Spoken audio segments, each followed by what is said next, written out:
இன்னைக்கு செங்கோட்டையன் போறாரு. செங்கோட்டையனுக்கு மொய்பிரிவு பாதுகாப்பு கொடுக்கப்படும் சொல்லியாச்சுன்னா அதோட பொருள் என்ன? செங்கோட்டையனை தலைவராக வைத்துக் கொண்டு நாங்கள் இஷ்டத்துக்கு நடத்தி கொள்வோம் அப்படின்னு சொல்றாரு. ஆனால் எடப்பாடி கண்டிப்பாக இதற்கு விடுவார்.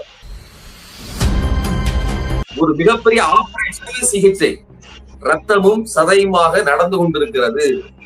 அது இன்னைக்கு ஏற்கனவே எந்த காரணத்திற்காக வெட்டி பிரிக்கப்பட்டதோ அதே காரணத்துக்காக பாஜகவின் நலனுக்காக மீண்டும் இழுத்து தைத்து கொடூரமாக இந்த ஆபரேஷன் நடத்தப்பட்டுக் கொண்டிருக்கிறது.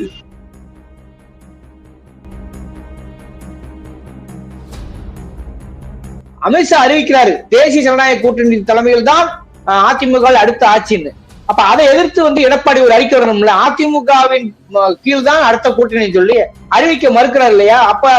அப்ப இதுல ஏக்நாத் ஜிண்டே உருவாகி விட்டாரா? அதற்கு எடப்பாடி பயப்படுறாரா? அல்லது அதை எப்படி எதிர்கொள்ளாத ஒரு கேள்வி இருக்கா இல்லையா?